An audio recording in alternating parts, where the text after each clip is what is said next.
परम सत्कारयोग गुरु प्यारी साध संगत जीओ, प्यार सहित गुरु फतेह नाल सारे सांझ पाओ अते आखो वाहिगुरु जी का खालसा वाहिगुरु जी की फतेह।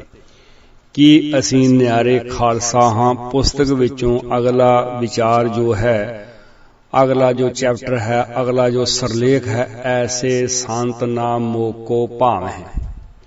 एक कबीर साहब जी का वाक है। इस वाक के आधारित न्यारे खालसे अंदर जो संत मत घुसपैठ कर चुकिया है, उहदे बारे विचार वटांदरा करना है।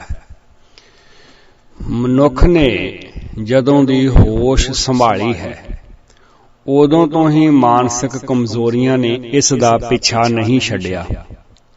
पहाड़ां दीयां कंधरां, संघने रुखां दीयां झाड़ियां नूं घर बना के रहना ते जंगली फल पत्तियां नूं खा के गुजारा करन वाला हौली हौली खुदावंद करीम दा इह पुत्र महलां दा मालक बनिया।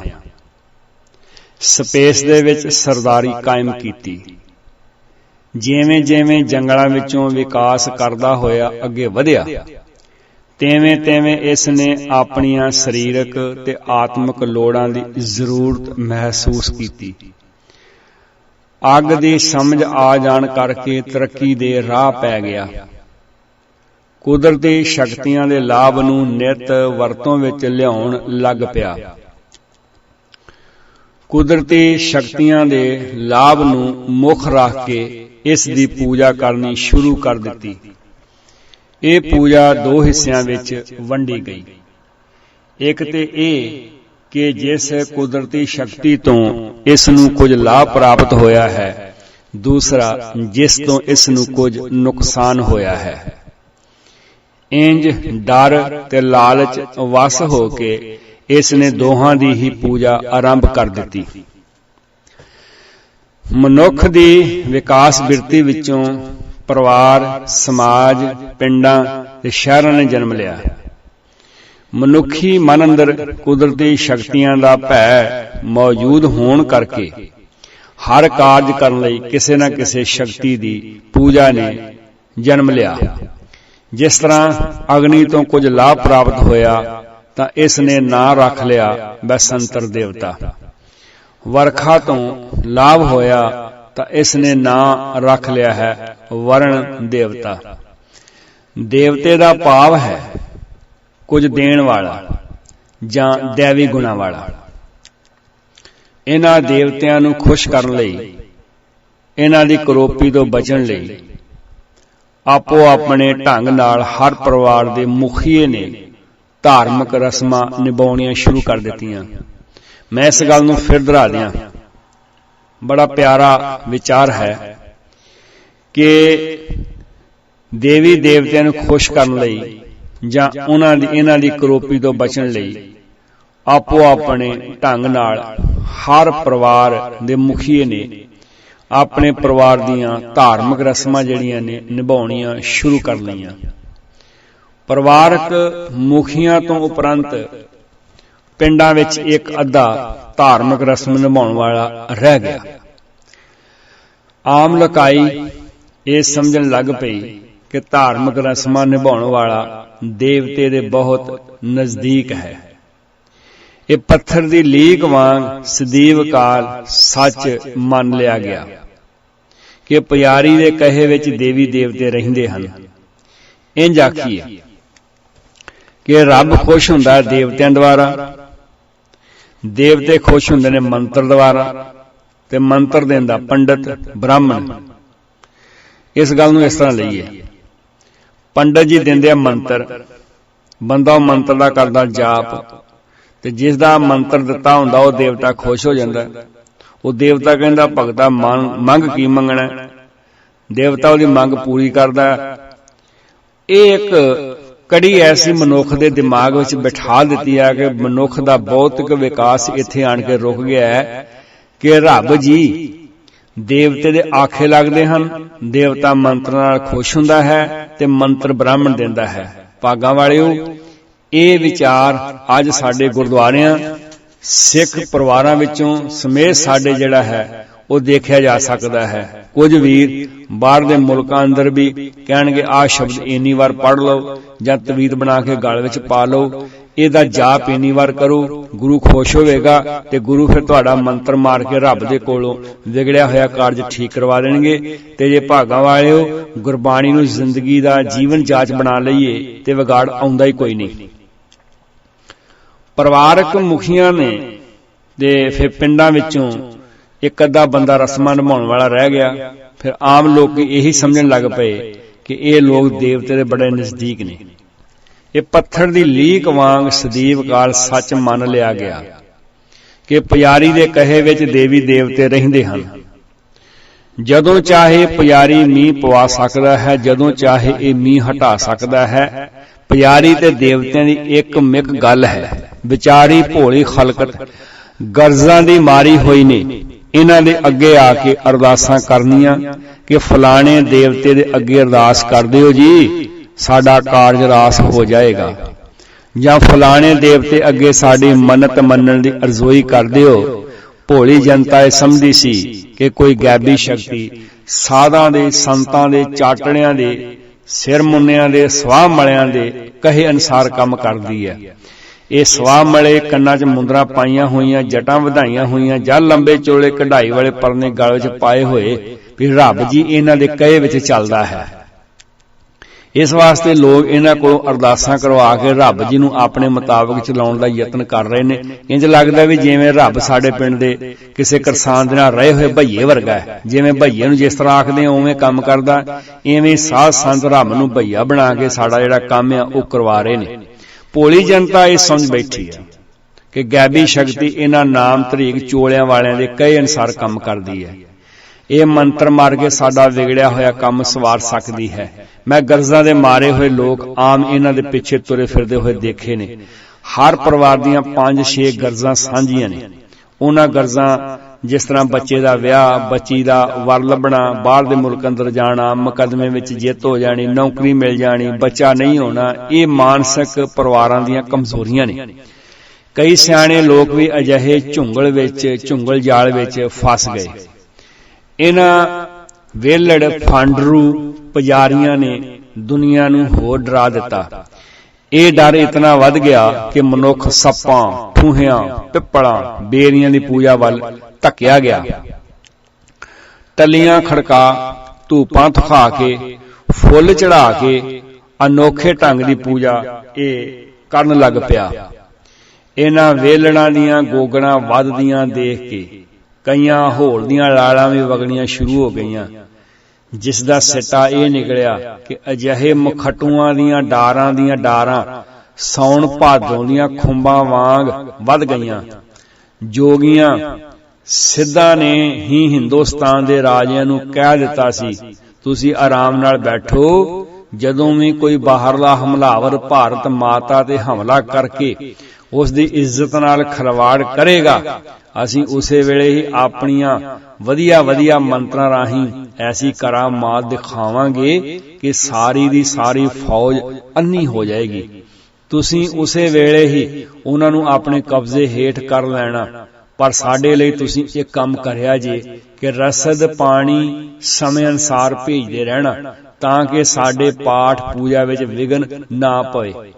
ਗੁਰੂ ਨਾਨਕ ਸਾਹਿਬ ਜੀ ਨੇ ਇਹਨਾਂ ਦੀਆਂ ਠੱਗੀਆਂ ਨੂੰ ਨੰਗਿਆਂ ਕੀਤਾ। ਪਿਆਰਾ ਵਾਕ ਜੇ, ਕੋਟੀ ਹੂੰ ਪੀਰ ਵਰਜਰ ਹਾਏ, ਜਾਂ ਮੀਰ ਸੁਣਿਆ ਧਾਇਆ, ਥਾਨ ਮੁਕਾਮ ਜਲੇ ਬਿਜ ਮੰਦਰ, ਮੁਸ਼ ਕੋਇਰ ਰੁਲਾਇਆ, ਕੋਈ ਮੁਗਲ ਨਾ ਹੋਆ ਅੰਧਾ, ਕਹਿਣਾ ਨਾ ਪਰਚਾ ਲਾਇਆ। ਰਾਗ ਆਸਾ ਮਹਿਲਾ ਪਹਿਲਾ, ਪੰਨਾ ਗੁਰੂ ਗ੍ਰੰਥ ਸਾਹਿਬ ਜੀ ਦਾ 417।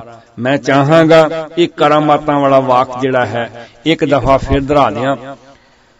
ਕੋਟੀ ਹੂੰ ਪੀਰ ਵਰਜਰ ਹਾਏ, ਜਾਂ ਮੀਰ ਸੁਣਿਆ ਧਾਇਆ, ਥਾਨ ਮੁਕਾਮ ਜਲੇ ਬਿਜ ਮੰਦਰ, ਮੁਸ਼ ਕੋਇਰ ਰੁਲਾਇਆ, ਕੋਈ ਮੁਗਲ ਨਾ ਹੋਆ ਅੰਧਾ, ਕਹਿਣਾ ਨਾ ਪਰਚਾ ਲਾਇਆ। ਰਾਗ ਆਸਾ ਮਹਿਲਾ ਪਹਿਲਾ, ਪੰਨਾ 417।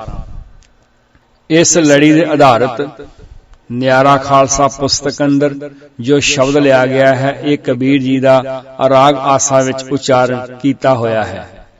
इस शब्द राही कबीर जी ने उस समय दे पाखंडी साधां संतां दी पूरी असलीयत साडे सामने रखी है।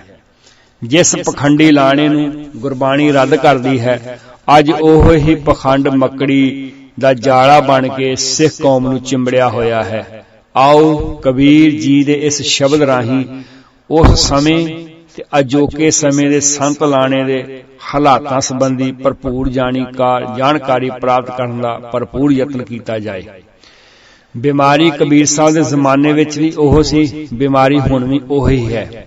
जिस तरह ट्रैफिक की समस्या है, जे गड्डे सी उदों भी ट्रैफिक की समस्या सी, साइकिल आ गए ट्रैफिक की समस्या उदों भी सी, रिक्शे टांगे आ गए ट्रैफिक की समस्या उदों भी सी, बसां कारां आ गईयां ट्रैफिक की समस्या हुण भी है, हैलीकॉप्टर हवाई जहाज आ गए ट्रैफिक की समस्या हुण भी है। समस्या ओही चल रही है, पर थोड़े थोड़े नाम बदल गए, थोड़ी थोड़ी तब्दीली आ गई।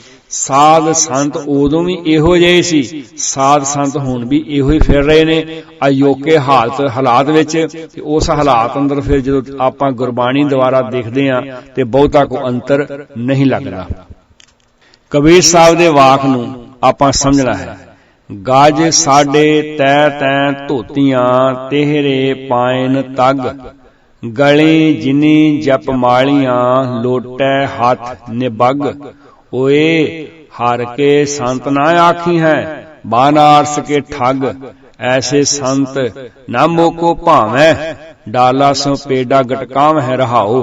बासन मांज चिरावे ऊपर, काठी धोए जलावे, बसुदा खोद करें दोए चुल्हे, सारे मान सिखावे। ओए पापी सदा फिरें अपराधी, मुखों अपरस कहावे, सदा सदा फिरें अभिमानी, सगल कुटुंब डुबाव है। जित को लाया तित ही लागा, तैसे कर्म कमावे। कहो कबीर जे सतगुर भेटै, पुनरप जन्म न आवे। जित को लाया तित ही लागा, तैसे कर्म कमावे। कहो कबीर जिस सतगुर भेटै, पुनरप जन्म न आवे। अराग आसा बाणी भगत कबीर जी की, पन्ना 476। रहाओ दी तुकां विच एक पखंडी संत दे किरदार नूं मुੱਢੋਂ ही रद्द करदियां मनुखता नूं चिंबड़े होए कोड़ दी असली तस्वीर साडे सामने रख दिती है। ऐसे संत ना मोको भावै, मनुखी सोच तो गिरे होए संत मेरे मन नूं कदे ही चंगे नहीं लगदे, क्योंकि इन्हां दे हरमां ने परिवारां दे परिवार समूलचे तौर ते खा लए हन। डाला सो पेडा गटकावें, फलदार दरखत ते फल नूं खाया, अगले वरे फलदार दरखत दे फल नूं खाया, अगले वरे फिर फल पैण दी संभावना हुंदी है। पर जेकर फल खाण वाला टाणी ते तणे नूं भी खा जाए तां अगले वरे निधान कित्थों फल, जिथे फल नहीं खा सकदा उथे दरखत दी संघनी छां थले भी नहीं बैठ सकदा। अज बहुत सारियां मिसालां मिल रहीआं हन कि संत लाणे दियां कालियां भेडां ने कईयां परिवारां दी जिंदगियां नरक विच पा दित्तियां हन। बच्चियां दियां इज्जतां नाल इन्हां ने खिलवाड़ कीता है। नित अखबारां विच किसे न किसे डूबने संत दी तस्वीर साडे सामने आ जांदी है। कबीर जी ने एक भरवें पखंड दा पाज ही नहीं उधेड़िया, सगों आउण वाले समय विच सानू सुचेत भी कीता है। अपनी माया दी लालसा करके कई वारी परिवार दे जीआं नूं जानों भी मार मकाउंदे हन ते उन्हां दी जमीन जायदाद नूं दिन दीवीं हड़प कर जाण दी पूरी महारत रखदे हन। इसे लई कबीर जी ने कह दिता है कि ऐसे संत ना मोको भाव है, डाला स्यों पेड़ा गटकाव है। समूलचे परिवार रगड़ के खाण वालियां नूं मैं बिल्कुल पसंद नहीं करदा। कबीर जी ने इसे ही शब्द विच इन्हां दियां गलीच हरकतां, पहरावा, ठगियां मारन दी महारत, अखौती सोच दा पाज खुले शब्दां विच खोलिया है।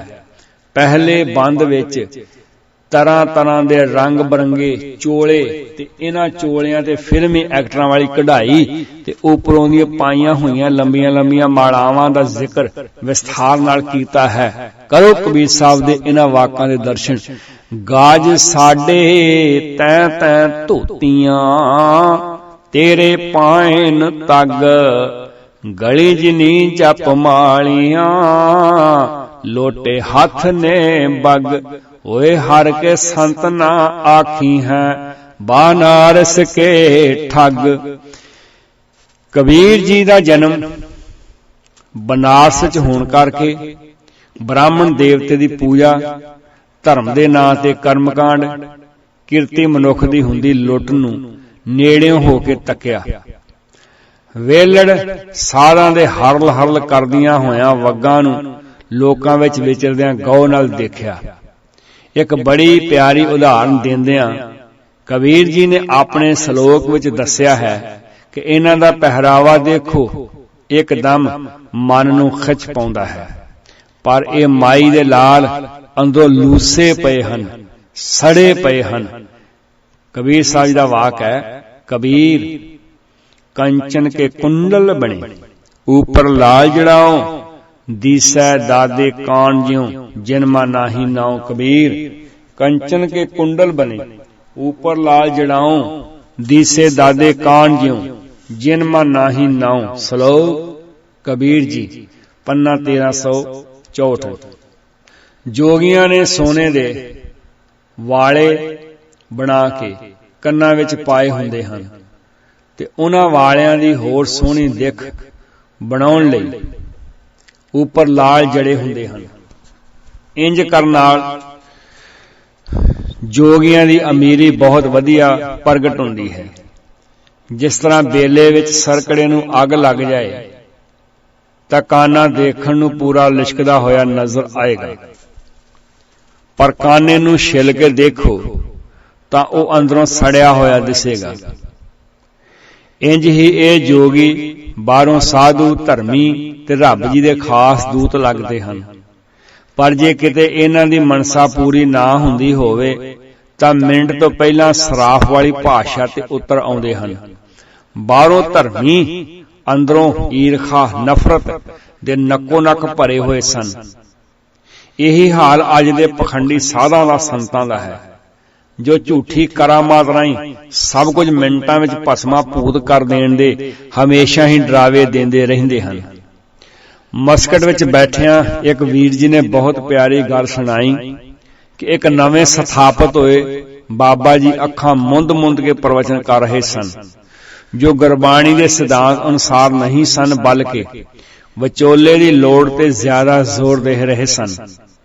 ਚੱਲ ਰਹੇ ਪ੍ਰਵਚਨਾਂ ਵਿੱਚ ਦਾਸ ਨੇ ਨਿਮਰਤਾ ਸਹਿਤ ਬੇਨਤੀ ਕੀਤੀ। ਮਸਕਟ ਅੰਦਰ ਵੀਰ ਨੇ ਦੱਸਿਆ, ਇਤਨਾ ਕੋਈ ਕਿਹਾ ਕਿ ਬਾਬਾ ਜੀ ਇਹ ਅਰਥ ਗੁਰਬਾਣੀ ਅਨੁਸਾਰ ਨਹੀਂ ਹਨ।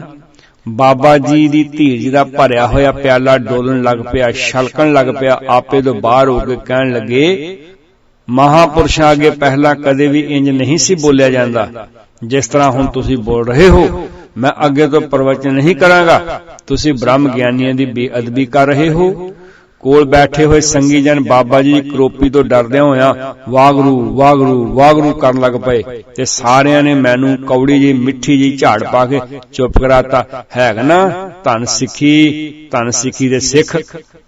ਸਮਾਜ ਨੂੰ ਜੋਕਾਂ ਵਾਂਗ ਚਿੰਬੜੇ ਸੰਤੂਆਂ ਦੇ ਲਿਬਾਸ ਦੀ ਗੱਲ ਕਰਦਿਆਂ ਦੱਸਿਆ ਹੈ ਕਿ ਇਹਨਾਂ ਦੀਆਂ 3-3 ਗਜ਼ ਲੰਬੀਆਂ ਧੋਤੀਆਂ, ਤੇਰੇ ਧਾਗੇ ਦੇ ਜਨੇਊ, ਗਲਾਂ ਵਿੱਚ ਪਾਈਆਂ ਹੋਈਆਂ ਲੰਬੀਆਂ ਲੰਬੀਆਂ ਮਾਲਾਵਾਂ ਇਹਨਾਂ ਦੇ ਧਰਮੀ ਹੋਣ ਦਾ ਪ੍ਰਗਟਾਵਾ ਘੱਟ ਕਰਦੀਆਂ ਹਨ। ਪਰ ਇਹ ਲੋਕਾਂ ਨੂੰ ਫਸਾਉਣ ਦਾ ਵਧੀਆ ਢੰਗ ਹੈ, ਜੋ ਅੱਜ ਵੀ ਲੰਬੇ ਚੋਲਿਆਂ ਦੇ ਉੱਪਰ ਦੀ ਚੋਲੇ ਪਾਈ ਮਹਾਂਪੁਰਸ਼ ਦੇਖਣ ਨੂੰ ਮਿਲ ਰਹੇ ਹਨ। ਕਈ ਤਾਂ ਹਵਾਈ ਜਹਾਜ਼ ਵਿੱਚ ਬੈਠੇ ਚੋਲੇ ਦਾ ਉੱਪਰਲਾ ਚੋਲਾ ਨਹੀਂ ਉਤਾਰਦੇ, ਜਿਵੇਂ ਬ੍ਰਹਮ ਗਿਆਨਤਾ ਇਹਨਾਂ ਦੇ ਇਸੇ ਚੋਲੇ ਵਿੱਚ ਪਈ ਹੋਈ ਹੋਵੇ। ਗੱਜ ਸਾਡੇ ਤੈਂ ਧੋਤੀਆਂ, ਤੇਰੇ ਪਾਇਨ ਤੱਗ, ਗਲੇ ਜਿਨੀ ਜਪ ਮਾਲੀਆਂ, ਲੋਟੇ ਹੱਥ ਨਾ ਬੱਗ, ਓਏ ਹਰ ਕੇ ਸੰਤਾਂ ਆਖੀਏ ਬਾਨਾਰਸ ਕੇ ਠੱਗ। ਕਬੀਰ ਸਾਹਿਬ ਦਾ ਇੱਕ ਵਾਕ ਹੈ ਜਿਹੜਾ ਧਿਆਨ ਵਿੱਚ ਲਿਆਉਣਾ ਚਾਹੀਦਾ ਹੈ। ਕਿਆ ਨਾਂਗੇ ਕਿਆ ਬਾਂਧੇ ਚਾਮ, ਜਬ ਨਹੀਂ ਚੀਨਸ ਆਤਮ ਰਾਮ, कि इस वाक दा अर्थ की है? कदी सोचिया? क्या नांगे, भावें लत्तां नंगियां रख लो, भावें शरीर ते सवा मान लो। क्या नांगे चां, भावें चोला पा लो, भावें तुसी चमड़े का चोला बना के पा लो। जब ने चीन से आत्म राम, और लत्तां नंगियां रखण वाले हो, ये कोई भरम नहीं है भी लत्तां नंगियां रखण दे नाल रब जी मिल जाणगे। ना ना, रब जी तां मिलना जब नहीं चीनस आत्म राम। जिन्ना चिर तक असीं अपने आप दी पहचान नहीं करदे असीं कौन हां, बंदे खोज दिल हर रोज, ना फिर परेशानी माहे जन नानक, बिन आपा चीने मिटे ना भ्रम की काई। गज साढ़े तैं तै धोतियां, तेरे पायन तग, गले जिनी जप मालियां, लोटे हाथ न बग। ओए हर के संत ना आखी है, बनारस के ठग। गल विच पाई हुई माला, लिशकदा होया गड़वा, गिट्टियां नूं खैंदे होए चोले, 5-7 नाल फेरदे होए टुकड़ बोच। जो संत घट ते बदमाश वध लगदे हन, हर पिंड शहर ते कस्बे विचों देखे जा सकदे हन। जो थोक विच पुत्रां दीयां दातां ढेरां दे ढेर रूप विच दे रहे हन। यह बीमारी जिथे कबीर जी दे जमाने च पूरी तरह प्रफुल्लित सी, उथे अज भी इस बीमारी दे खुले रूप विच दर्शन दीदारे कीते जा रहे हन। ऐसे पुरुष जो धर्मी होने का दिखावा कर रहे सन, कबीर जी इन्हां नूं मुकम्मल ठगां दा सर्टिफिकेट दे रहे हन। पक्के तौर ते इन्हां ने ठगियां मारन दीयां दुकानां कायम कर लईआं हन। सिख धर्म अंदर भी अजीब किस्म दे अजिहे पहरावियां वाले संतड़ू पैदा हो गए हन। कईयां ने 3 मीटर का चिट्टे रंग का पतला जिहा गोल परना सिर ते बद्धा हुंदा है, ते कईयां ने गिच्ची दे झालर सुट के फिर गोल साफा बन्निया हुंदा है। कईयां ने लत्तां नंगियां रखियां हुंदियां ने, कईयां ने चूड़ीदार कस के पजामी पाई हुंदी है। कबीर जी ने अजिहे दिखावे दे पहरावे नूं मूलों ही रद्द कीता है। गौड़ी राग विच एक प्यारा वाक है, क्या नांगे क्या बांधे चाम, जब ने चीन से आत्म राम, जिसदी विचार मैं थोड़ी पहला भी कीती है। ये वाक इन्ने जरूरी है, इन्हां नूं बार बार सुनिए, बार बार विचारिए, ताकि इन्हां दे कोलों असीं आत्मिक तौर ते आजाद हो सकीए। अज इंज लगदा जिवें सिख आत्मिक तौर ते बीमार ते गुलाम हुंदा जा रहा है, ते इन्हां दे कोलों अरदासां करा के अपनी होनी दे फैसले करा रहा है। गल की कई गल विच पाए हुए परने दे अंदर हाथ लुका के माला फेरन दे पूरे माहर हुंदे हन। कदे अखां मुंद लईआं, कदे अखां खोल लईआं, बुल्लां नूं सताई नाल हिलाई जाना, भगती दा पूरा ड्रामा कीता जांदा है। कबीर जी ने कोई लुका ना रखदियां सिद्ध पदरे शब्दां विच कह दिता है कि ऐसे पखंडी साधड़े मैनूं चंगे नहीं लगदे। इन्हां दीयां नीतां लुट्टां नाल भरीआं हन, जो किरतियां दे परिवारां ते बोझ बने होए हन। दुनिया चंद्रमा दे घर पाउण दी तैयारी कर रही है। ये विचारे लकड़ियां धो के रोटियां पकाउण दे कर्म विच उलझे फिरदे ने। आओ देखिए कबीर साहब ने अगे इन्हां संबंधी की विचार दिते ने। बासन मांज चढ़ावें ऊपर, काठी धोए जलावें, बसोदा खोद करें दो चुल्हे, सारे मानस खावें। इन्हां कमलियां नूं पड़वियां नूं जिथे रोटी तैयार करनी होवे, इन्हां कमलियां ने जिथे रोटी तैयार करनी होवे, उथे धरती पुट के चुल्हा तैयार करदे हन ते गऊ माता दे गोहे दा पोचा फेरदे हन। इन्हां लकड़ियां नूं बालना होवे, उन्हां नूं पहलां चंगी तरह धवा लिया जांदा है, फिर चुल्हे विच ढाह के अग बाली जांदी है। किड्डा मूर्ख भरिया भरम है। ਜਿਹੜੀਆਂ लकड़ियां ने बल ही जाना है, उन्हां नूं धोण दी की जरूरत है। सधारण मनुख विचारा यह समझ लैंदा है कि शायद रब नाल इस तरह ही मिलिया जा सकदा है। मांजे हुए भांडियां नूं मुड़ मुड़ मांजी जाना उजड्डां वाला कर्म ही है, इस तों वध होर कुछ भी नहीं। दा लगन ते परिवार दे किसे जी नूं भी इह बख्शदे नहीं हन। सारे मानस खावें, परिवार जमीन ते हरेक प्रकार दी जायदाद नूं भी खा जांदे हन। अजोके आपे बने संत महंतां महापुरुषां ने बनावटी सुच पिट नूं बरकरार रखदिआं रोटी खाण लई बर्तन भी अपने नाल ही चुक्की फिरदे हन। अजिहे दंभी संगत पंगत विच बैठण लई तैयार नहीं हुंदे। कड़ा प्रसाद लैना इन्हां दे वस दा रोग नहीं है। 21ਵੀਂ ਸਦੀ ਦੇ ਵਸਨੀਕ ਹੋਣ ਦਾ ਦਾਅਵਾ ਕਰਨ ਵਾਲੇ ਅਜੇ ਵੀ ਰੇਤ, ਮਿੱਟੀ ਤੇ ਸਵਾਹ ਨਾਲ ਹੱਥ ਮਾਂਜਣ ਨੂੰ ਹੀ ਤਰਜੀਹ ਦਿੰਦੇ ਹਨ। ਸਫਾਈ ਹੋਣੀ ਚਾਹੀਦੀ ਹੈ, ਪਰ ਵਹਿਮ ਤੇ ਪਖੰਡ ਪ੍ਰਸਤ ਵਾਲੀ ਸੋਚ ਤੇ ਭੇਡ ਤੋਂ ਬਾਹਰ ਨਿਕਲਣਾ ਚਾਹੀਦਾ ਹੈ, ਜਿਸ ਦਾ ਸਿੱਖੀ ਵਿੱਚ ਕੋਈ ਥਾਂ ਨਹੀਂ। ਕਈ ਥਾਵਾਂ ਤੇ ਲੰਗਰ ਵਰਤਾਉਣ ਵਾਲੇ ਸੱਜਣ ਪ੍ਰਸ਼ਾਦਾ ਉੱਪਰੋਂ ਜ਼ੋਰ ਨਾਲ ਸੁੱਟਣਗੇ, ਕਿਉਂਕਿ ਉਹਨਾਂ ਨੂੰ ਵਹਿਮ ਹੈ ਕਿ ਜੇ ਪ੍ਰਸ਼ਾਦਾ ਹੱਥ ਨਾਲ ਛੋ ਗਿਆ ਤਾਂ ਸਾਰਾ ਲੰਗਰ ਹੀ ਝੂਠਾ ਹੋ ਜਾਣਾ ਹੈ। ਐਸੇ ਬੁਗੜੂਆਂ ਦੇ ਪਾਜ ਕਬੀਰ ਜੀ ਨੇ ਅਗਲੀਆਂ ਤੁਕਾਂ ਵਿੱਚ ਉਧੇੜੇ ਹਨ। ਕਰੋ ਦਰਸ਼ਨ ਲਿਸ਼ਕਦੀਆਂ ਹੋਈਆਂ ਗੋਗੜਾਂ, ਰੰਗ ਬਰੰਗੇ ਚੋਲੇ ਤੇ ਤੰਬੀਆਂ ਵਾਲੇ ਸਾਧਣਿਆਂ ਦੇ। ਓਏ ਪਾਪੀ ਸਦਾ ਫਿਰੇ ਅਪਰਾਧੀ, ਮੁਖੋਂ ਆਪਰਸ ਕਹਾਵੇਂ, ਸਦਾ ਸਦਾ ਫਿਰੇ ਅਭਿਮਾਨੀ, ਸਗਲ ਕੁਟੰਬ ਡਬਾਵੇਂ। ਫਿਰ ਧਰਾ ਦਿਆਂ ਇਹਨਾਂ ਤੁਕਾਂ ਨੂੰ। ਓਏ ਪਾਪੀ ਸਦਾ ਫਿਰੇ ਅਪਰਾਧੀ, ਮੁਖੋਂ ਆਪਰਸ ਕਹਾਵੇਂ, ਸਦਾ ਸਦਾ ਫਿਰੇ ਅਭਿਮਾਨੀ, ਸਗਲ ਕੁਟੰਬ ਡੁਬਾਵੇਂ। ਪ੍ਰੋਫੈਸਰ ਸਾਹਿਬ ਸਿੰਘ ਜੀ ਨੇ ਸੁੰਦਰ ਤਰੀਕੇ ਨਾਲ ਅਰਥ ਕਰਦਿਆਂ ਹੋਇਆਂ ਸਮਝਾ ਰਹੇ ਹਨ ਕਿ ਇਹੋ ਜਿਹੇ ਮੰਦ ਕਰਮੀ ਮਨੁੱਖ ਸਦਾ ਵਿਕਾਰਾਂ ਵਿੱਚ ਖਚਤ ਫਿਰਦੇ ਹਨ। ਉਂਝ ਮੁਖੋਂ ਆਖਦੇ ਹਨ ਕਿ ਅਸੀਂ ਮਾਇਆ ਦੇ ਨੇੜੇ ਨਹੀਂ ਜਾਂਦੇ, ਸਦਾ ਹੀ ਹੰਕਾਰ ਵਿੱਚ ਮੱਤੇ ਫਿਰਦੇ ਹਨ। ਇਹ ਆਪ ਤੇ ਡੁੱਬਦੇ ਹਨ, ਪਰ ਨਾਲ ਆਪਣੇ ਸਾਥੀਆਂ ਨੂੰ ਵੀ ਮੰਦ ਕਰਮਾਂ ਵਿੱਚ ਡੋਬਦੇ ਹਨ। ਮੁਖੋਂ ਆਪਰਸ ਕਹਾਵੇਂ, ਆਪਣੇ ਆਪ ਨੂੰ ਕਹਿਣਾ ਕਿ ਅਸੀਂ ਕਿਸੇ ਵਸਤੂ ਨੂੰ ਹੱਥ ਵੀ ਨਹੀਂ ਲਗਾਉਂਦੇ। ਸਾਡਾ ਤੇ ਪਰਹੇਜ਼ ਹੀ ਇਤਨਾ ਹੈ ਕਿ ਜੇ ਕਿਸੇ ਦੇ ਹੱਥ ਦੀ ਬਣੀ ਹੋਈ ਰੋਟੀ ਤੱਕ ਨਹੀਂ ਖਾਂਦੇ। ਇਹ ਤੇ ਮੰਨੂ ਸਿਮਰਤੀ ਦੇ ਕਰਮ ਕਾਂਡ ਨੂੰ ਵੀ ਪਿੱਛੇ ਛੱਡ ਗਏ ਹਨ। ਬ੍ਰਾਹਮਣ ਦੇਵਤੇ ਦਾ ਇੱਕ ਸਿਧਾਂਤ ਬਣਾਇਆ ਹੋਇਆ ਹੈ ਕਿ ਜੇਕਰ 100 ਊਠਾਂ ਦੇ ਕਾਫਲੇ ਨੂੰ ਹਿੱਕਣ ਵਾਲਾ ਸ਼ੂਦਰ ਹੋਵੇ ਤਾਂ ਰੋਟੀ ਸ਼ੂਦਰ ਨੂੰ ਨਹੀਂ ਫੜਾਉਣੀ, ਕਿਉਂਕਿ ਸ਼ੂਦਰ ਦੁਆਰਾ ਫੜੀ ਹੋਈ ਰੋਟੀ ਭਿੱਟੀ ਜਾਏਗੀ। ਉਹ ਰੋਟੀ ਸਭ ਤੋਂ ਮੂਹਰਲੇ ਊਠ ਦੇ ਗਲ ਨਾਲ ਬੰਨੀ ਹੋਣੀ ਚਾਹੀਦੀ ਹੈ। ਇਹ ਗੱਲ ਤਕਨੀਕੀ ਹੈ, ਮੈਨੂੰ 2 ਵਾਰ ਸੁਣਾਉਣੀ ਪੈਣੀ ਹੈ, ਕਿਉਂਕਿ ਸਮਝ ਨਾ ਆਈ ਤੇ ਕਈ ਵਾਰੀ ਮੁਕਾਲਤਾ ਵੀ ਖੜਾ ਹੋ ਜਾਂਦਾ ਹੈ। ਬ੍ਰਾਹਮਣ ਦੇਵਤੇ ਦਾ ਇੱਕ ਸਿਧਾਂਤ ਬਣਾਇਆ ਹੋਇਆ ਹੈ ਕਿ ਜੇਕਰ 100 ਊਠਾਂ ਦੇ ਕਾਫਲੇ ਨੂੰ ਹਿੱਕਣ ਵਾਲਾ ਸ਼ੂਦਰ ਹੋਵੇ ਤਾਂ ਰੋਟੀ ਸ਼ੂਦਰ ਨੂੰ ਨਹੀਂ ਫੜਾਉਣੀ। ਕਿਉਂਕਿ ਸ਼ੂਦਰ ਦੁਆਰਾ ਫੜੀ ਹੋਈ ਰੋਟੀ ਭਿੱਟੀ ਜਾਏਗੀ। ਫਿਰ ਰੋਟੀ ਰੱਖਣੀ ਕਿੱਥੇ ਹੈ ਜੀ?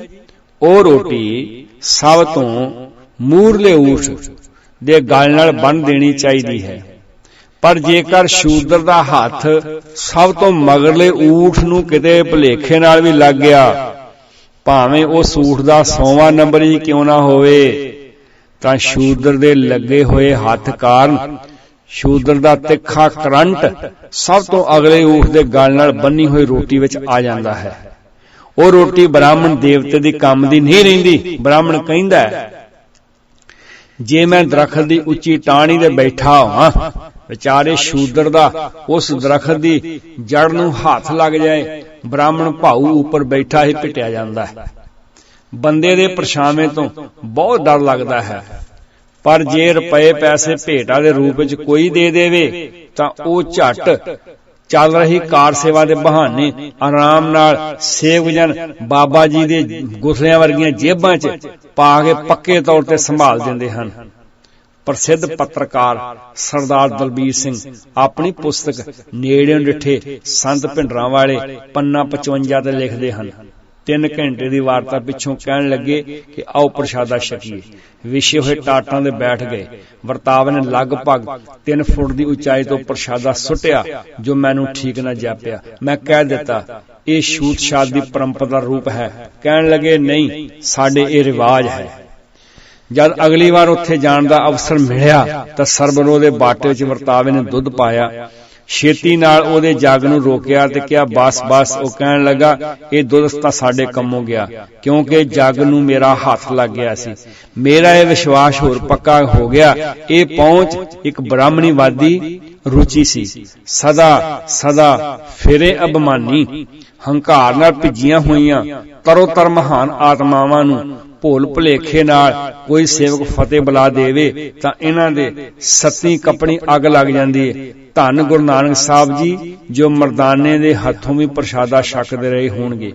ਧੰਨ ਸਿੱਖੀ ਤੇ ਧੰਨ ਸਿੱਖੀ ਦੇ ਇਹ ਥੰਮ ਬਲਿਹਾਰ ਬਲਿਹਾਰ ਬਲਿਹਾਰ।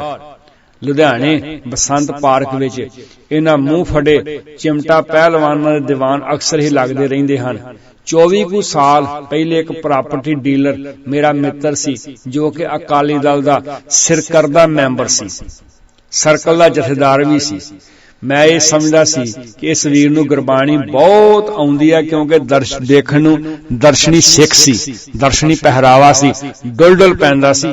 ਸ੍ਰੀ ਸਾਹਿਬ ਉੱਪਰ ਦੀ ਪਾਈ ਹੋਈ ਸੀ, ਗਾਤਰਾ ਵੀ ਕੋਈ ਥੋੜਾ ਚੌੜਾ ਸੀ, ਉੱਪਰ ਸਤਨਾਮ ਵੀ ਲਿਖਿਆ ਹੋਇਆ ਸੀ।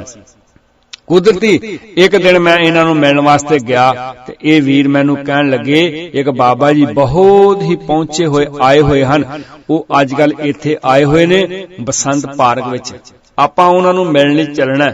ਉਂਝ ਤੇ ਉਹ ਹਾਈ ਮਾਈ ਕਿਸੇ ਨੂੰ ਮਿਲਦੇ ਨਹੀਂ, ਪਰ ਆਪਣੀ ਫੁੱਲ ਬੜਾ ਫੁੱਲ ਬਾਬਾ ਜੀ ਨਾਲ ਸਿੱਧੀ ਗੱਲਬਾਤ ਹੈ, ਤੁਹਾਨੂੰ ਦਰਸ਼ਨ ਕਰਾ ਕੇ ਲਿਆਵਾਂ, ਮੇਰੇ ਨਾਲ ਤੁਸੀਂ ਜ਼ਰੂਰ ਚੱਲਣਾ। ਮਨ ਨਾ ਮੰਨਦਿਆਂ ਹੋਇਆਂ ਵੀ ਜ਼ਿੰਦਗੀ ਵਿੱਚ ਇੱਕੋ ਵਾਰੀ ਗਿਆ, ਪਹਿਲੀ ਗਲਤੀ ਪਹਿਲਾ ਹੀ ਫਾਹ। ਮਨ ਨਾ ਮੰਨਦਿਆਂ ਹੋਇਆਂ ਵੀ ਸ਼ਾਮ ਨੂੰ ਉਹਨਾਂ ਦੇ ਨਾਲ ਚਲਾ ਗਿਆ। ਗੁਰੂ ਗ੍ਰੰਥ ਸਾਹਿਬ ਜੀ ਦਾ ਉੱਚੇ ਅਸਥਾਨ ਤੇ ਪ੍ਰਕਾਸ਼ ਕੀਤਾ ਹੋਇਆ ਸੀ। ਇਹ ਭੁਲੇਖਾ ਪਾਉਣ ਲਈ ਕਿ ਅਸੀਂ ਗੁਰੂ ਗ੍ਰੰਥ ਸਾਹਿਬ ਦਾ ਸਤਿਕਾਰ ਬਹੁਤ ਜ਼ਿਆਦਾ ਕਰਦੇ ਹਾਂ, ਇਹਨਾਂ ਸਤਿਕਾਰ ਤੇ ਸ਼੍ਰੋਮਣੀ ਕਮੇਟੀ ਵੀ ਨਹੀਂ ਕਰਦੀ। ਤੇ ਨਾਲ ਹੀ ਇੱਕ ਹੋਰ ਤੰਬੂ ਲਗਾਇਆ ਹੋਇਆ ਸੀ, ਜਿਸ ਵਿੱਚ ਬਾਬਾ ਜੀ ਵਧੀਆ ਗੱਦਾ ਲਗਾਈ ਬੀਬੀਆਂ ਦੇ ਝੁਰਮੁੰਡ ਚ ਕਾਨ ਬਣ ਕੇ ਬੈਠੇ ਹੋਏ ਸਨ। ਜੋ ਵੀ ਸੱਜਣ ਮੱਥਾ ਟੇਕਦਾ, ਬਾਬਾ ਜੀ ਲਾਪਰਵਾਹੀ ਨਾਲ ਸੇਬ ਝੋਲੀ ਵਿੱਚ ਪਾਈ ਜਾਂਦੇ ਤੇ ਸੇਬ ਲੈਣ ਵਾਲਾ ਗੈਬੀ ਕਰਾਮਾਤ ਸਮਝਦਾ ਹੋਇਆ ਧੰਨ ਬਾਬਾ ਜੀ ਆਖਦਾ ਹੋਇਆ ਚਰਨਾਂ ਤੇ ਨਮਸਕਾਰ ਕਰਦਾ ਬਾਹਰ ਲੱਗੇ ਹੋਏ ਦੀਵਾਨ ਵਿੱਚ ਬੈਠ ਕੇ ਬਾਬਾ ਜੀ ਦੇ ਨਾਲ ਜੁੜੀਆਂ ਕਰਾਮਾਤਾਂ ਦੀਆਂ ਸ਼ਕਤੀਆਂ ਦੇ ਅਦਭੁਤ ਨਜ਼ਾਰੇ ਸਾਖੀਆਂ ਦੇ ਰੂਪ ਵਿੱਚ ਸੁਣਦਾ ਆਸ਼ਿਸ਼ ਕਰ ਉੱਠਦਾ। ਕੁਝ ਕੁ ਵੇਲ ਜਿਹੀ ਦੇਖ ਕੇ ਸਿਆਣੇ ਬਿਆਣੇ ਅਕਾਲੀ ਵੀਰ ਨੇ ਆਪਣੀ ਉਮਰ ਨਾਲੋਂ ਅੱਧੀ ਉਮਰ ਦੇ ਸੰਤ ਮਹਾਰਾਜ ਦੇ ਚਰਨਾਂ ਤੇ ਚਿਰਾਂ ਤੋਂ ਵਿਛੜੇ ਹੋਏ ਸਾਊ ਪੁੱਤ ਵਾਂਗ ਅਜੀਬ ਢੰਗ ਨਾਲ ਮੱਥਾ ਟੇਕ ਦਿੱਤਾ। ਬਾਬਾ ਜੀ ਨੇ ਘੁੱਟ ਕੇ ਥਾਪੀ ਦਿੱਤੀ, ਅਸੀਸਾਂ ਦੀ ਝੜੀ ਲਗਾ ਦਿੱਤੀ, ਸਾਹਮਣੇ ਹੋ ਕੇ ਮੈਂ ਵੀ ਗੁਰੂ ਫਤਿਹ ਬੁਲਾ ਦਿੱਤੀ। ਬਾਬਾ ਜੀ ਦਾ ਪਾਰਾ ਇੱਕਦਮ ਸਿਖਰ ਤੇ ਪਹੁੰਚ ਗਿਆ। ਬਨਾਵਟੀ ਜਿਹੀ ਬਣੀ ਹੋਈ ਸ਼ਾਂਤੀ ਮਾਲਾ ਦੇ ਮਣਕਿਆਂ ਵਾਂਗ ਬਿਖਰਨੀ ਸ਼ੁਰੂ ਹੋ ਗਈ ਤੇ ਤਤਕਾਲੀ ਫਟਾਫਟ ਪੁਲਸੀਏ ਲਹਿਜੇ ਪੁੱਛਿਆ, ਓਏ ਕੀ ਕਰਦਾ ਹੁੰਦਾ ਏ? ਮੈਂ ਨਿਮਰਤਾ ਨਾਲ, ਮੇਰੇ ਦੱਸਣ ਤੋਂ ਪਹਿਲਾਂ ਹੀ ਨਾਲ ਦੇ ਅਕਾਲੀ ਵੀਰ ਕਹਿਣ ਲੱਗੇ, ਬਾਬਾ ਜੀ ਇਹ ਮਿਸ਼ਨਰੀ ਵੀਰ ਆ, ਪ੍ਰਚਾਰਕ ਹੈ, ਅੱਜ ਕੱਲ ਰਾਮਗੜੀਆ ਸੀਨੀਅਰ ਸੈਕੰਡਰੀ ਸਕੂਲ ਵਿੱਚ ਪੜ੍ਹਾਉਣ ਦੀ ਸੇਵਾ ਕਰ ਰਹੇ ਹਨ। ਬਾਬਾ ਜੀ ਕਹਿਣ ਲੱਗੇ, ਓਏ ਮਿਸ਼ਨਰੀ ਬਹੁਤ ਖਰਾਬ ਹੁੰਦੇ ਆ, ਇਹ ਤਾਂ ਗੁਰੂ ਅਰਜਨ ਪਾਤਸ਼ਾਹ ਦੀ ਬਾਣੀ ਦੀ ਘੋਰ ਬੇਅਦਬੀ ਕਰਦੇ ਹਨ, ਇਹ ਤੇ ਗੁਰਬਾਣੀ ਹੀ ਬਦਲੀ ਜਾਂਦੇ ਹਨ। ਜੋ ਉਸ ਭੂਤਰੇ ਹੋਏ ਸਾਧ ਨੇ ਹੋਰ ਸ਼ਬਦ ਗੁਰੂ ਪ੍ਰਤੀ ਕਹੇ, ਉਹ ਲਿਖਣ ਲੱਗਿਆ ਵੀ ਰੂਹ ਕੰਬਦੀ ਹੈ। ਕਿਉਂ ਓਏ ਤੂੰ ਵੀ ਇਸ ਤਰ੍ਹਾਂ ਹੀ ਕਰਦਾ ਹੁੰਦਾ ਏ? ਕੋਲ ਬੈਠੇ ਇੱਕਦਮ ਡਰ ਗਏ ਤੇ ਵਾਗਰੂ ਕਰਨ ਲੱਗੋ ਪਏ। ਮੈਂ ਕਿਹਾ, ਬਾਬਾ ਜੀ ਇਸ ਤਰ੍ਹਾਂ ਦੀ ਕੋਈ ਗੱਲ ਨਹੀਂ, ਮੇਰੀ ਗੱਲ ਸੁਣਦਿਆਂ ਹੋਇਆਂ ਵੀ ਨਾ ਸੁਣੀ, ਇੱਕਦਮ ਹਾਕਮੀ ਲਹਿਜੇ ਵਿੱਚ ਗੜਗੜਾਏ ਤੇ ਕਿਹਾ, ਚਲੋ ਚਲੋ ਜਾਓ, ਨਾਮ ਜਪਿਆ ਕਰੋ, ਸੇਵਾ ਕਰਿਆ ਕਰੋ। ਦਰਅਸਲ ਬਹੁਤ ਛੇਤੀ ਉਹ ਮੈਨੂੰ ਉੱਥੋਂ ਬਾਹਰ ਕੱਢਣਾ ਚਾਹੁੰਦਾ ਸੀ, ਗਲੋਂ ਲਾਹੁੰਦਾ ਚਾਹੁੰਦਾ ਸੀ। ਗੁਰੂ ਫਤਿਹ ਬੁਲਾਉਣ ਕਰਕੇ ਤੇ ਮੱਥਾ ਨਾ ਟੇਕਣ ਕਰਕੇ ਬਾਬਾ ਜੀ ਨੂੰ ਖੇਜੀ ਚੜ ਗਈ। ਉਂਝ ਕਹਿੰਦੇ ਨੇ ਸੰਤ ਮਹਾਂਪੁਰਸ਼ ਮਾਇਆ ਨੂੰ ਹੱਥ ਨਹੀਂ ਲਗਾਉਂਦੇ, ਪਰ ਮਾਇਆ ਦੇ ਢੇਰ ਵੀ ਲੱਗਦੇ ਜਾ ਰਹੇ ਸਨ। ਭੋਲੀਆਂ ਸੰਗਤਾਂ ਧੜਾ ਧੜ ਆਪਣੀ ਕੀਤੀ ਕਿਰਤ ਵਿੱਚੋਂ ਬੁੱਕ ਭਰ ਕੇ ਲਟਾਏ ਜਾਣ ਵਿੱਚ ਸਵਰਗ ਦੀ ਪ੍ਰਾਪਤੀ ਸਮਝੀ ਬੈਠੀਆਂ ਸਨ। ਕਬੀਰ ਜੀ ਨੇ ਸਾਫ਼ ਕਹਿ ਦਿੱਤਾ, ਜਿੱਥੇ ਇਹ ਆਪ ਡੁੱਬੇ ਪਏ ਨੇ, ਉੱਥੇ ਇਹਨਾਂ ਦੇ ਸੰਗੀ ਸਾਥੀ ਵੀ ਹੰਕਾਰ ਵਿੱਚ ਡੁੱਬੇ ਪਏ ਨੇ। ਇਸ ਸ਼ਬਦ ਦੇ ਅਖੀਰਲੇ ਬੰਦ ਵਿੱਚ ਇੱਕ ਬੜਾ ਪਿਆਰਾ ਸੁਝਾਅ ਦਿੱਤਾ ਹੈ, ਐ ਭੇਖੀ ਤੇ ਬਨਾਰਸੀ ਠੱਗੋ, ਤੁਸੀਂ ਇੱਕ ਨਵਾਂ ਜਨਮ ਲਓ ਗੁਰੂ ਦੇ ਗਿਆਨ ਵਿੱਚੋਂ, ਤਾਂ ਕਿ ਤੁਹਾਡਾ ਜਨਮ ਵੀ ਹੋ ਸਕੇ। ਜਿਤ ਕੋ ਲਾਇਆ ਤਿਤ ਹੀ ਲਾਗਾ, ਤੈਸੇ ਕਰਮ ਕਮਾਵੈ। ਜਿਤ ਕੋ ਲਾਇਆ ਤਿਤ ਹੀ ਲਾਗਾ, ਤੈਸੇ ਕਰਮ ਕਮਾਵੇ। ਕਈ ਦਫਾ ਇਨਸਾਨ ਜੋ ਕਰਮ ਕਰ ਰਿਹਾ ਹੁੰਦਾ ਏ, ਉਸ ਦੇ ਹਾਨ ਲਾਭ ਦਾ ਪਤਾ ਨਹੀਂ ਚੱਲਦਾ। ਮਿਸਾਲ ਦੇ ਤੌਰ ਤੇ ਇੱਕ ਬੱਚਾ ਟਾਫੀਆਂ ਖਾਣ ਨੂੰ ਪਹਿਲ ਦਿੰਦਾ ਹੈ। ਸਿਆਣੇ ਮਾਪੇ ਕਹਿੰਦੇ ਨੇ, ਬੱਚਿਆ ਟਾਫੀਆਂ ਨਾ ਖਾਇਆ, ਕਿਉਂਕਿ ਇਸ ਨਾਲ ਤੇਰੇ ਦੰਦ ਖਰਾਬ ਹੋ ਜਾਣਗੇ। ਬੱਚੇ ਨੂੰ ਇਸ ਕਰਮ ਸੰਬੰਧੀ ਕੋਈ ਗਿਆਨ ਨਹੀਂ ਹੁੰਦਾ। ਜਿਹੜਾ ਕੰਮ ਕਰ ਰਿਹਾ ਹੈ ਉਹ ਉਸੇ ਤਰ੍ਹਾਂ ਹੀ ਕਰੀ ਜਾਣ ਨੂੰ ਭਲਾ ਸਮਝੀ ਬੈਠਾ ਹੈ। फिर दोहरा दें इस लाइन नूं, बच्चे नूं इस कर्म संबंधी कोई ज्ञान नहीं है। ਜਿਹੜਾ ਕੰਮ कर रहा है वो उसे तरह ही करी जाण नूं भला समझी बैठा है। सूरज की रोशनी भावें कोई पाप करे जां पुण्य, सूरज ने कदे किसी नूं कुछ नहीं कहना। कोई भी मनुख सदैव काल नियमावली दे अधीन कर्म कर रहा है तां उस नूं ओहो जिहा ही फल मिलेगा। खिले हुए गुलाब की सुगंधी वांग इस बाग विचों बुनियादी नुकता गुरु दे ज्ञान दा महक मारदा होया नजर आउंदा है। जे सतगुर भेटे पुनरप जन्म ना आवे, जिस सतगुर भेटे पुनरप जन्म ना आवे।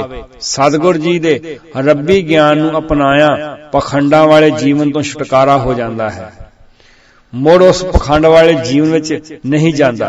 ऐसा मनुख अपने ते गुरु विचों विचोले लोड़ नूं खत्म कर लैंदा है। इतिहासक तत्थां वल जरा को नजर मारन विच कोई हर्ज नहीं कि गुरु काल तो लै समय विच भी कोई सिख मिलदा है जिस दे नां नाल संत शब्द लग्या होया होवे।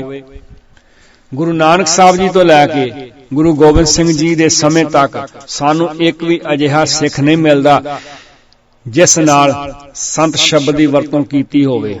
भाई मरदाना, भाई जोत जी, भाई पारो जी, भाई बिधि चंद जी, भाई मनी सिंह जी, भाई जैता जी इत्यादि सिखां दे नां नाल भाई शब्द ही लग्या होया मिलदा है, जां बुढ़ा जी नाल बाबा शब्द आम मिल जांदा।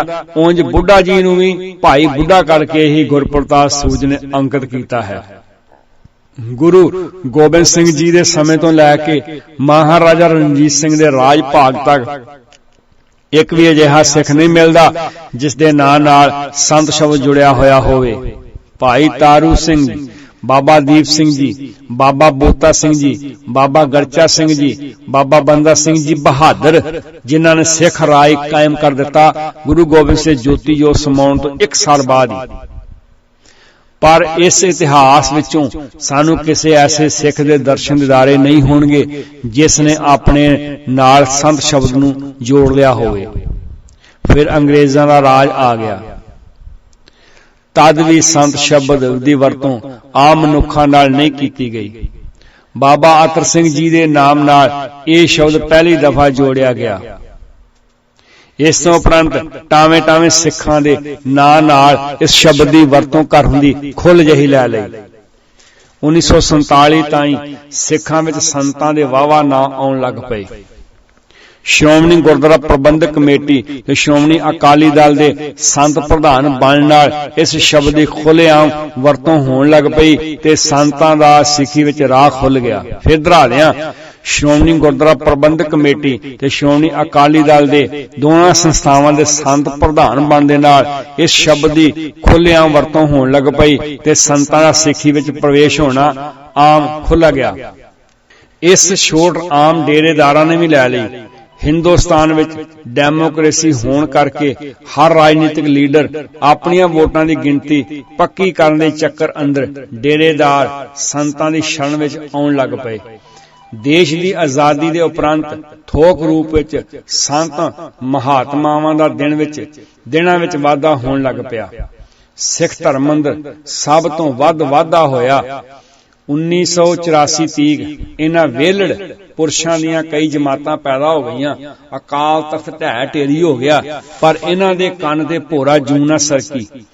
1984 तो लैके 1994 दे समय विच पंजाब दी धरती संतां तो विरवी हो गई। भाव संत गुप्त रहण विच ही भला समझण लग पए। 1984 दे उपरंत मुल्क दी आबादी इन्नी तेजी नाल नहीं वधी जिन्नी तेजी नाल संतां दीयां वहीरां पैदा हो गईयां। जन सधारण ते अपना दबदबा कायम रखण लई चोला कल्चर ने संत समाज दे नां दी जथेबंदी खड़ी करके इस दी नींह रखी। राजनीतिक आगुआं ने इन्हां राहीं अपने मंडे सेकने शुरू कर दिते। चोटी दे विद्वान लोग मर रहे संत समाज विच जान पाउण लई इन्हां दे सरप्रस्त जा बने। इस अधमोई लाश नूं जिउंदियां करन लई अपनियां सेवावां दा दिल खोल के विधवता दे खून दा दान दिता। नतीजा यह निकलिया कि जिस मुंडड़ू साध की उम्र 27 साल की सी, उसने अपनी कुटिया के बाहर बोर्ड 35 साल की तपस्या लगा लिया। रोम सड़ रहा है, नीरू बंसरी बजा रहा है, भाव पंजाब दा जवान नशियां वाल नूं वध रहा है। ये भोरियां विच बैठ के बंदगी करके संतगिरी दिखा रहे हैं। गुरबाणी विच संत शब्द की वरतों कई पक्षां विच आई है। शब्द दा विषा वस्तु देख के शब्द दे अर्थ कीते जांदे हन। कईयां तुकां विच संत शब्द परमात्मा लई वरतिया गया है।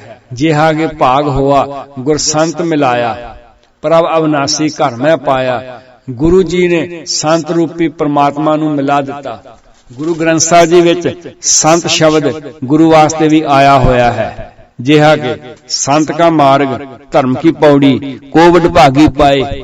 गुरु वास्ते शब्द संत शब्द हुण गुरु वास्ते आया है। संत का मार्ग दा भाव गुरु ग्रंथ साहिब जी दा दर्शाया होया मार्ग गुरु ग्रंथ साहिब जी दा दर्शाए हुए मार्ग तो है। जदों संत शब्द बहुवचन दे रूप विच आउंदा है, उदों समुची साध संगत ते आम करके जागे हुए जगैसुआं लई इस शब्द की वरतों हुंदी है। जिहा कि आनंद साहिब जी दी बाणी विच आया है, आवो संत प्यारे हो अकथ की करां कहानी, अते कह नानक सुनो संतो कथ्यो अकथ कहानी। गुरबाणी विच चौथी प्रकार दे पखंडी साधने का जिक्र तां विस्तार सहित गुरबाणी विच आया है। हथले शब्द विच कबीर जी ने अजहे भेखी संतड़ियां नूं लंबे हथी लैंदियां होया क्या, ओए हर संत ओए हर के संत ना आखिए, बनारस के ठग जिथे बाकी दुनिया तुरी फिरदी है उथे ये भी संत पए फिर। सानू इन्हां दा की दुख हो सकदा है? सानू इन्हां दा कोई दुख नहीं। संसार विच होर भी बहुत सारे धर्म हन जो अपने अपने ढंग अनुसार जिंदगी जीव रहे हन। सिख धर्म तां सारे सत्कार करदा है। हाँ, इन्हां संतां दा एक दुख है कि इन्हां ने जान बुझ के सिख इतिहास नूं विगाड़ के पेश कीता है। ये चलाक उस्ताद गरुड़ पुराण दे गपौड़ करामाती साखियां सिद्धांतों हीने गुरमत विचार पेश कर रहे हैं। बहुत मुश्किलातां विचों सिख रहत मर्यादा का जन्म होया सी, पर इन्हां नाम धरीक चोलियां वाले बाबियां ने पंथ प्रवानित रहत मर्यादा नूं मनण तों साफ इनकार कर दिता होया है। कौम नूं एके विच पराउण दी बजाय वंडियां पा के अपने मंडे सेक रहे हैं। यूएसए अंदर एक झालर वाले नां दे नाल बाबा मशहूर है, कहंदा मैं श्रोमणी कमेटी का मैंबर भी हाँ, पर मूल मंत्र उत्ते आण के सारे ने कहंदा भी वो गलत गल है। जप आद सच जुगाद सच है भी सच, नानक होसी भी तक सुणाउंदा जी। ते आम करके वो प्रचार ये कर रहे ने कि ये जी गलत है।